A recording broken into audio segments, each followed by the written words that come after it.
Boss TV ವೀಕ್ಷಕರೆಲ್ಲರಿಗೂ Manjunath Bhat ಗುರುಜಿ ಮಾಡುವ ನಮಸ್ಕಾರಗಳು. ಹೊಸ ವರ್ಷದ ಶುಭಾಶಯಗಳು. 2026 ವರ್ಷ ಭವಿಷ್ಯ ಧನು ರಾಶಿ.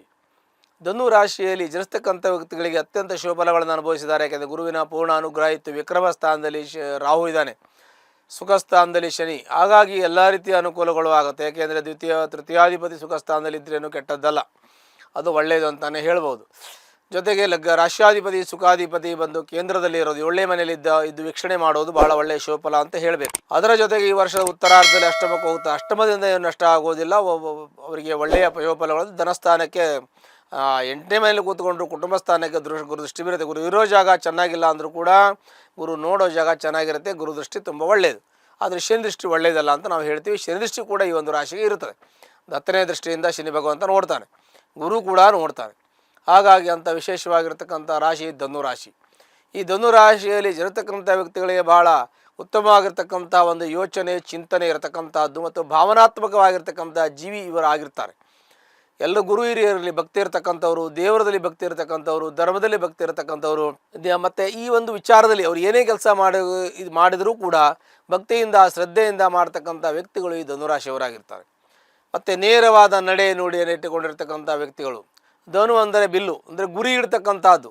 ಕರೆಕ್ಟಾಗಿ ಗುರಿ ಇಟ್ಟು ಮಾಡ್ತಾರೆ ಇವರು ಕೆಲಸವನ್ನು. ಯಾವುದೇ ಗುರಿ ಇಲ್ಲದೆ ಕೆಲಸ ಮಾಡೋದಿಲ್ಲ. ಪ್ರತಿಯೊಂದು ಗುರಿ ಇಟ್ಟು ನೇರವಾಗಿ ಸ್ಪಷ್ಟತೆ ಇದ್ದು ಮಾಡ್ತಾರೆ ಕೆಲಸವನ್ನು. ಯಾವುದೇ ಕೆಲಸ ಕಾರ್ಯಗಳನ್ನು ಇವರು ಕೈ ಹಿಡಿದ್ರೆ, ಇವು ಯಾವುದೇ ಕೆಲಸ ಹಿಡಿದ್ರೆ ಅರ್ಧಕ್ಕೆ ಬಿಡೋದಿಲ್ಲ, ಪೂರ್ತಿ ಕೆಲಸವನ್ನು ಮುಗಿಸೇ ಬಿಡ್ತಕ್ಕಂಥ ವ್ಯಕ್ತಿಗಳು.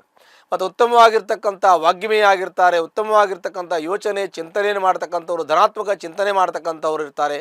ಮತ್ತು ಮಿತಭಾಷಿ ಆಗಿರ್ತಾರೆ. ಈ ಧನುರಾಶಿಯವರು ತುಂಬ ಒಳ್ಳೆಯ ವ್ಯಕ್ತಿಗಳಾಗಿರ್ತಾರೆ. ಮತ್ತು ಗುರುವಿನ ಏನು ತತ್ವ ಇರ್ತದೆ, ಆ ಗುರುವಿನ ತತ್ವವನ್ನು ಅಳವಡಿಸಿಕೊಂಡಿರ್ತಕ್ಕಂಥ ಗುರು ಸೇವೆಯನ್ನು ಮಾಡಿರ್ತಕ್ಕಂಥವ್ರು, ಮತ್ತು ಗುರುವಿನ ಮೇಲೆ ಭಕ್ತಿ ಇರತಕ್ಕಂಥವ್ರು, ಗೌರವವನ್ನು ಹೊಂದಿರತಕ್ಕಂಥವ್ರು, ಸಮಾಜದಲ್ಲಿ ಒಳ್ಳೆಯ ರೀತಿಯ ಸ್ಥಾನಮಾನ ಗೌರವವನ್ನು ಹೊಂದಿ ಜೀವನದಲ್ಲಿ ಒಂದು ಒಳ್ಳೆಯ ಒಂದು ಅಚೀವ್ ಮಾಡಿರ್ತಕ್ಕಂಥ ವ್ಯಕ್ತಿಗಳವರಾಗಿರ್ತಾರೆ.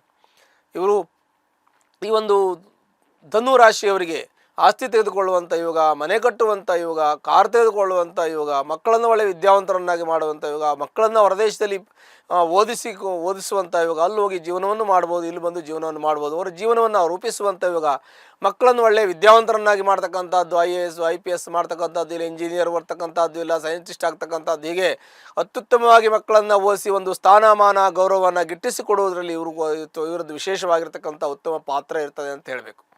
ಆ ಕಾರಣದಿಂದ ಈ ಒಂದು ಧನರಾಶಿಯವರು ಬಹಳ ಉತ್ತಮವಾಗಿರ್ತಕ್ಕಂಥ ವ್ಯಕ್ತಿತ್ವವನ್ನು ಹೊಂದಿರತಕ್ಕಂಥ, ವಿಶೇಷವಾಗಿರ್ತಕ್ಕಂಥ ವ್ಯಕ್ತಿತ್ವವನ್ನು ಹೊಂದಿರತಕ್ಕಂಥವು, ಧನಾತ್ಮಕವಾಗಿರ್ತಕ್ಕಂಥ ಚಿಂತನೆ ಮಾಡ್ತಕ್ಕಂಥವ್ರು ಮತ್ತು ವ್ಯಕ್ತಿತ್ವದಲ್ಲಿ ಒಳ್ಳೆಯ ಒಂದು ಸ್ಥಾನಮಾನ ಗೌರವವನ್ನು ಹೊಂದಿರತಕ್ಕಂಥ ವ್ಯಕ್ತಿಗಳು, ಸಮಾಜದಲ್ಲಿ 4 ಜನಕ್ಕೆ ಬೇಕಾದ ವ್ಯಕ್ತಿಗಳು, ಒಳ್ಳೆಯ ಸಂಘಟನಾಕಾರರು, ಒಳ್ಳೆಯ ಸಂದರ್ಶನವನ್ನು ಮಾಡ್ತಕ್ಕಂಥವ್ರು, ಎಲ್ಲ ರೀತಿಯಲ್ಲೂ ಸಕಲಕಲಾವಲ್ಲವರಾಗಿ ಒಳ್ಳೆಯ ಕೆಲಸ ಮಾಡ್ತಕ್ಕಂಥ ಯೋಗ ಈ ಒಂದು ಧನುರಾಶಿಯವರಿಗೆ ಇರ್ತದೆ ಅಂತ ಹೇಳಬೇಕು.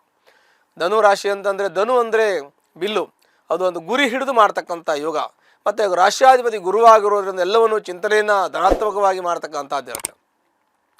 ಚತುರ್ಥ ಸ್ಥಾನಾಧಿಪತಿಯು ಗುರುವೇ ಆಗಿರ್ತಾನೆ. ಮತ್ತು ಗುರುವು ಸಪ್ತಮದಲ್ಲಿ ಇದ್ದು ವೀಕ್ಷಣೆ ಏನಿರ್ತದೆ, ಈ ಪೂರ್ವಾರ್ಧದಲ್ಲಿ ಇರ್ತದೆ. ಉತ್ತರಾರ್ಧದಲ್ಲಿ ಅವರು ಅಷ್ಟಮಕ್ಕೆ ಹೋದ ಧನಸ್ಥಾನಕ್ಕೆ ಗುರುದೃಷ್ಟಿ ಬರ್ತದೆ. ಹಾಗಾಗಿ ಉತ್ತಮವಾಗಿರ್ತಕ್ಕಂಥ ಯೋಗ ಫಲಗಳನ್ನು ಹೊಂದಿರತಕ್ಕಂಥ ಈ ರಾಶಿಯವರು ಉತ್ತಮ ಫಲವನ್ನು ಹೊಂದಿರ್ತಾರೆ. ಅಷ್ಟಮ ಸ್ಥಾನಕ್ಕೆ ಗುರು ಹೋದಾಗ ಸಾಲ ಆಗುವಂಥ ಯೋಗ, ಸಾಲ ತುಂಬುವಂಥ ಯೋಗ. ಯಾಕೆಂದರೆ ಗುರು ಈಗ ಸಪ್ತಮದಲ್ಲಿದ್ದಾರೆ, ಎಲ್ಲ ಕೆಲಸ ಆಗ್ತದೆ. ಈಗ ಆಸ್ತಿ ತೆಗೆದುಕೊಳ್ಳೋದು, ಆಸ್ತಿ ಕೊಡೋದು, ಆ ನಂತರದಲ್ಲಿ ಕೃಷಿ ಜಮೀನು, ಮನೆ, ಪ್ಲಾಟು, ಕಾರು ಏನು ಬೇಕಾದರೂ ಮಾಡ್ಬೋದು, ಈಗ ಕೈಗೂಡಿ ಬರ್ತದೆ. ಆನಂತರ ಸ್ವಲ್ಪ ಸಾಲ ಮಾಡುವಂಥ ಯೋಗ, ಕಮಿಟ್ಮೆಂಟ್ ಇಟ್ಟುಕೊಂಡಿರ್ತಕ್ಕಂಥ ಯೋಗ, ಇನ್ವೆಸ್ಟ್ಮೆಂಟ್ ಮಾಡುವಂಥ ಯೋಗೆಲ್ಲ ಇರ್ತದೆ. ಅದೆಲ್ಲಾದರೂ ಕೂಡ ಅಷ್ಟಮ ಸ್ಥಾನ 8ನೇ ಮನೆಗೆ ಗುರು ಹೋದ ಸಂದರ್ಭದಲ್ಲಿ, ಅಂದರೆ ಜೂನ್ ನಂತರದಲ್ಲಿ, ಅಂದರೆ ಜೂನಿಂದ ಅಂತ ಇಟ್ಕೊಳ್ಳಿ, ಆವಾಗ ಸಾಲ ಬಾಧೆ ಉಂಟಾಗ್ತದೆ, ಶತ್ರು ಬಾಧೆ ಉಂಟಾಗ್ತದೆ, ರೋಗ ಬಾಧೆ ಉಂಟಾಗ್ತದೆ, ಕೆಲಸ ಕಾರ್ಯಗಳಲ್ಲಿ ಅಪಜಯ ಆಗುವಂಥ ಯೋಗ ಇವೆಲ್ಲ ಉಂಟಾಗ್ತದೆ. ಹಾಗಾಗಿ ಭಾಳ ಜಾಗ್ರತೆ ವಹಿಸಬೇಕು. ಯಾವಾಗ ನೀವು ಜೂನಿಂದ ಅನುಭವಿಸುವಂಥ ಯೋಗ ಬರುತ್ತೆ. ಜೂನ್ನಿಂದ ನೀವು ಭಾಳ ಹುಷಾರಾಗಿರಬೇಕು. ಯಾವುದೇ ಒಂದು ಕೆಲಸ ಕಾರ್ಯಗಳನ್ನು ಯೋಚನೆ ಮಾಡದೆ ವ್ಯವಹಾರವನ್ನು ಮಾಡೋಕ್ಕೆ ಹೋಗಬಾರ್ದು. ಪ್ರತಿಯೊಂದನ್ನು ಎಲ್ಲ ರೀತಿಯಲ್ಲೂ ಚಿಂತನೆಯನ್ನು ಮಾಡಬೇಕು. ದಿಕ್ಕುಗಳಿಂದ ಯೋಚನೆಯನ್ನು ಮಾಡಬೇಕು. ಯಾರಿಗೆ ಗ್ಯಾರಂಟಿ ಹಾಕುವಾಗ, ವಾರಂಟಿ ಹಾಕುವಾಗ ನೀವು ಮತ್ತು ಯಾರಿಗಾರು ಸೂರಿಟಿ ಹಾಕದೇ ಇರೋದು ತುಂಬ ಒಳ್ಳೆಯದು. ಮತ್ತು ನಿಮಗೆ ಮೋಸ ಮಾಡುವಂಥ ಯೋಗ, ಕೆಲವು ಸಮಯದಲ್ಲಿ ಮೋಸ ಆಗಿ ನೀವು ದುಡ್ಡನ್ನು ಕಳೆದುಕೊಳ್ಳುವಂಥ ಯೋಗ, ಸ್ವಲ್ಪ ಅಲ್ಲ 10-20 ಲಕ್ಷ ಕಳೆದುಕೊಳ್ಳುವಂಥ ಯೋಗ, 5, 10, 20 ಈಗ ಲಕ್ಷಾಂತರ ರೂಪಾಯಿಯನ್ನು ಕಳೆದುಕೊಳ್ಳುವಂಥ ಯೋಗ ಕೂಡ ನಿಮಗಿರುತ್ತೆ. ಮೋಸ ಆಗುವಂಥ ಸಂದರ್ಭ ಇರುತ್ತೆ. ಆಗ ನೀವು ಭಾಳ ಜಾಗ್ರತೆ ಆಗಿರಬೇಕು. ಏಕೆಂದರೆ ಹಿಂದೆ ಗುರು ರಾಹು ಧನಸ್ಥಾನದಲ್ಲಿದ್ದಾಗ, 2ನೇ ಮನೆಯಲ್ಲಿದ್ದಾಗ, 3ನೇ ಮನೆಯಲ್ಲಿದ್ದಾಗ, 4ನೇ ಮನೆಯಲ್ಲಿದ್ದಾಗ ಸ್ವಲ್ಪ ತೊಂದರೆ ಆಗ್ತದೆ. ಇವಾಗ 4ನೇ ಮನೆಯಲ್ಲಿ ಗುರು ಇದ್ದಾಗಲೂ ತೊಂದರೆ ಆಗಿದೆ, 3ನೇ ಮನೆ ಗುರು ಬಂದಾಗಲೂ ಪ್ರಾಬ್ಲಮ್ ಆಗ್ತದೆ. ಹಾಗಾಗಿ ಭಾಳ 2ನೇ ಮನೆ ಆಗಲೂ ಕೂಡ ರಾಹು ಬಂದಾಗ ತೊಂದರೆ ಆಗ್ತದೆ. ಹಾಗಾಗಿ ಕೆಲವು ಸಮಯದಲ್ಲಿ ತೊಂದರೆ ಆಗ್ತದೆ, ದೃಷ್ಟಿ ಬಂದಾಗ ತೊಂದರೆ ಆಗ್ತದೆ. ಯಾಕೆಂದರೆ ದುಸ್ಥಾನದಲ್ಲಿದ್ದು ಅವರನ್ನು ನಮ್ಮ ಶುಭ ಫಲವನ್ನು ನೋಡುವಾಗ ಶುಭಭಾವವನ್ನು ನೋಡುವಾಗ ಸಮಸ್ಯೆ ಆಗ್ತದೆ. ಆಗಲೂ ಹುಷಾರಾಗಿರಬೇಕು, ಯಾವುದಕ್ಕೂ ದಮೇನ್ ಜಾಸ್ತಿ ಜಾಗ್ರತೆ, ಹುಷಾರಿಕೆಯಿಂದ ಇರೋದು ಒಳ್ಳೆಯದಾಗ್ತದೆ. ಮತ್ತು ಈ ಧನುರಾಶಿಯವರು ಒಳ್ಳೆಯ ಒಂದು ಉದ್ಯೋಗದಲ್ಲಿ ಒಂದು ವೈಯಕ್ತಿಕ ಉದ್ಯೋಗದಲ್ಲಿರ್ತಕ್ಕಂಥ ವ್ಯಕ್ತಿಗಳಾದರೆ ಬಟ್ಟೆಯ ಬಿಸ್ನೆಸ್ ಮಾಡಿದ್ರೆ ಒಳ್ಳೆಯದಾಗ್ತದೆ, ನೀರಿನ ಬಿಸ್ನೆಸ್ ಒಳ್ಳೆಯದಾಗ್ತದೆ, ಹಾಲಿನ ಬಿಸ್ನೆಸ್ ಒಳ್ಳೆಯದಾಗ್ತದೆ. ಅದರ ಜೊತೆಗೆ ಮತ್ತು ಹಣಕಾಸಿನ ವಿಚಾರದಲ್ಲಿ ಸ್ವಲ್ಪ ಮಟ್ಟಿಗೆ ಜಾಗ್ರತೆ ಇರೋದು ಬಹಳ ಮುಖ್ಯವಾದ ವಿಚಾರವೇ ಆಗಿರ್ತದೆ. ಅದರ ಜೊತೆಗೆ ನಿಮಗೆ ಕೃಷಿಗೆ ಸಂಬಂಧಪಟ್ಟಂಥ ಉಪಕರಣಗಳನ್ನು ಬಿಸ್ನೆಸ್ ಮಾಡ್ಬೋದು, ನೀವು ಬಿಸ್ನೆಸ್ ಉದ್ಯೋಗ ಮಾಡ್ಬೋದು, ಒಳ್ಳೆಯದು. ಪ್ರೈವೇಟ್ ಖಾಸಗಿ ಕಂಪನಿಯಲ್ಲಿದ್ದರೂ ನಿಮಗೆ ಪ್ರಮೋಷನ್ನು ಮತ್ತೊಂದು ಎಲ್ಲ ಸಿಗುತ್ತೆ. ಆನಂತರದಲ್ಲಿ ನೀವು ಸರ್ಕಾರಿ ಉದ್ಯೋಗದಲ್ಲಿದ್ದರೂ ನಿಮಗೆ ಪ್ರಮೋಷನ್ ಅನ್ನೋದು ಸಿಗುತ್ತೆ. ಹೊಸ ಉದ್ಯೋಗ ಹುಡುಕೋರಿಗೆ ಹೊಸ ಉದ್ಯೋಗ ಸಿಗುತ್ತೆ, ಖಾಸಗಿನೂ ಸಿಗುತ್ತೆ, ಪ್ರೈವೇಟು ಸಿಗುತ್ತೆ, ಅಂದರೆ ಇದು ಸಿಗುತ್ತೆ, ಗೌರ್ಮೆಂಟು ಸಿಗುತ್ತೆ, ಮತ್ತು ಸೆಮಿ ಗೌರ್ಮೆಂಟು ಕೂಡ ನಿಮಗೆ ಸಿಗ್ಬೋದು. ವಿದ್ಯಾರ್ಥಿಗಳಿಗೆ, ಅಧ್ಯಾಪಕರಿಗೆ, ನ್ಯಾಯವಾದಿಗಳಿಗೆ, ವೈದ್ಯರಿಗೆ ಅವರಿಗೆಲ್ಲ ಶುಭಫಲಗಳು ಪ್ರಾಪ್ತಿಯಾಗುತ್ತೆ. ಲೇವಾಲಿ ವ್ಯವಹಾರ ಮಾಡ್ತಕ್ಕಂಥವ್ರು, ಹಣಕಾಸಿನ ವ್ಯವಹಾರ ಮಾಡೋರಿಗೆ ಸ್ವಲ್ಪ ಮಟ್ಟಿಗೆ ಹುಷಾರಾಗಿ ಜಾಗ್ರತೆಯಿಂದ ಪ್ರತಿಯೊಂದನ್ನು ಕೂಡ ಕಾನೂನಾತ್ಮಕವಾಗಿ ಮಾಡಬೇಕಾಗತ್ತೆ. ಇನ್ನು ಆಸ್ತಿ ತೊಗೋಬೇಕು, ಆಸ್ತಿ ಕೊಡಬೇಕು, ಆಸ್ತಿ ತೊಗೋಬೇಕು ಅಂದರೆ ಕಾನೂನನ್ನು ತಿಳುವಳಿಕೆ ಇರುವಂಥ ಒಂದು ಕಾನೂನು ತಜ್ಞನ ತಿಳ್ಕೊಂಡು ನೀವು ತೊಗೋಬೇಕು. ಕಾನೂನಾತ್ಮಕವಾಗಿ ಸರಿಯಾಗಿರಬೇಕು, ಲೀಗಲ್ ನೋಡ್ಕೊಂಡು ಆಸ್ತಿಯನ್ನು ತೆಗೆದುಕೊಳ್ಳಿ. ಮತ್ತು ಹಣಕಾಸಿನ ವಿಚಾರ ಕೂಡ ಇದೆ, ಪ್ರತಿಯೊಂದು ಕಾನೂನಾತ್ಮಕವಾಗಿ ಮಾಡಿ, ಲೀಗಲ್ಲಾಗಿ ಮಾಡಿ, ನಿಮಗೆ ತೊಂದರೆ ಆಗಲ್ಲ.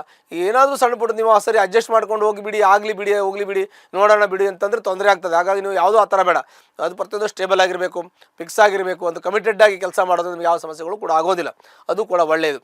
ಆ ನಂತರದಲ್ಲಿ ನಿಮಗೆ ಇಲ್ಲಿ ಪೆಟ್ರೋಲ್ ಬಂಕ್ ಇಟ್ಟವರಿಗೆ ಮತ್ತು ರಿಯಲ್ ಎಸ್ಟೇಟ್ ಮಾಡೋರಿಗೆ, ಇನ್ನು ಸಣ್ಣ ಪುಟ್ಟ ಬಿಸ್ನೆಸ್ ಮಾಡ್ತಕ್ಕಂಥವ್ರಿಗೆ, ಹಣಕಾಸು ಬಿಸ್ನೆಸ್ ಮಾಡ್ತಕ್ಕಂಥ ವ್ಯಕ್ತಿಗಳಿಗೆ, ಇನ್ನು ಸಿನಿಮಾ ಇಂಡಸ್ಟ್ರಿಯಲ್ಲಿ ಇರ್ತಕ್ಕಂಥವ್ರು, ಮಾಧ್ಯಮದಲ್ಲಿರ್ತಕ್ಕಂಥವ್ರು, ಪತ್ರಿಕೋದ್ಯಮದಲ್ಲಿರ್ತಕ್ಕಂಥವ್ರು, ಸಾಹಿತಿಗಳು, ಇವರಿಗೆಲ್ಲ ಶುಭಫಲಗಳು ಪ್ರಾಪ್ತಿಯಾಗುತ್ತೆ. ಹಾಗಾಗಿ ಸಾಮಾನ್ಯವಾಗಿ ಉತ್ತಮವಾಗಿರ್ತಕ್ಕಂಥ ಶುಭಫಲಗಳು ಧನುರಾಶಿಗೂ ಪ್ರಾಪ್ತಿಯಾಗಿದೆ, ಪ್ರಾಪ್ತಿ ಆಗ್ತಾ ಇದೆ. ಇವರು ಉತ್ತರಾರ್ಧದಲ್ಲಿ ಗುರುವಿನ ಅನುಗ್ರಹ ಇಲ್ಲದೆ ಹೋಗಿದ್ದರಿಂದ ಸ್ವಲ್ಪ ಕಮಿಟ್ಮೆಂಟು, ವ್ಯವಹಾರ, ಸಾಲ, ಶತ್ರು ಸ್ವಲ್ಪ ತೊಂದರೆ ಆಗ್ಬೋದು. ತಾವು ಜಾಗ್ರತೆ ವಹಿಸಬೇಕು. ಒಂದು ವೇಳೆ ಕಷ್ಟ, ನಷ್ಟ, ದುಃಖ ನಿಮಗೆ ಇದ್ದರೆ ನಿಮ್ಮ ಜಾತಕವನ್ನು ಪರಿಶೀಲನೆ ಮಾಡ್ಕೊ, ದಶಾಭುಕ್ತಿಗಳು, ಯೋಗಗಳು ಚೆನ್ನಾಗಿದ್ದರೆ ಅವೆಲ್ಲವೂ ಕೂಡ ಪರಿಹಾರ ಆಗುತ್ತೆ. ಇನ್ನೂ ನಿಮಗೆ ಏನಾದ್ರು ತೊಂದರೆ ಇದೆ ಅಂತ ಅನಿಸಿದರೆ ಅದು ಸಂಬಂಧಪಟ್ಟಂತೆ ಹತ್ತಿರಲ್ಲಿರ್ತಕ್ಕಂತಹ ಈಶ್ವರ ದೇವಸ್ಥಾನಕ್ಕೆ ಸೋಮವಾರ ಸಹ ಹೋಗಿ ಬಿಲ್ಲುಪತ್ರೆಯಿಂದ ಅಷ್ಟೋತ್ತರ ಅರ್ಚನೆಯನ್ನು 9 ಸೋಮವಾರ ಮಾಡಿ. ನಿಮ್ಮ ಕಷ್ಟ, ನಷ್ಟ, ದುಃಖ ಎಲ್ಲ ಪರಿಹಾರ ಆಗುತ್ತೆ. ಶುಭವಾಗಲಿ. ಲೇಟೆಸ್ಟ್ ಹಾಗೂ ಇಂಟ್ರೆಸ್ಟಿಂಗ್ ಸುದ್ದಿಗಳಿಗಾಗಿ ಬಾಸ್ ಟಿವಿ ಕನ್ನಡ ಚಾನೆಲ್ನ ಸಬ್ಸ್ಕ್ರೈಬ್ ಮಾಡಿ, ಹಾಗೆಯೇ ಬೆಲ್ ಐಕಾನ್ ಪ್ರೆಸ್ ಮಾಡಿ. ಇದರ ಜೊತೆಗೆ ಫೇಸ್ಬುಕ್, ಇನ್ಸ್ಟಾಗ್ರಾಮ್, ಎಕ್ಸ್ ನಲ್ಲೂ ಮಿಸ್ ಮಾಡದೆ ಫಾಲೋ ಮಾಡಿ.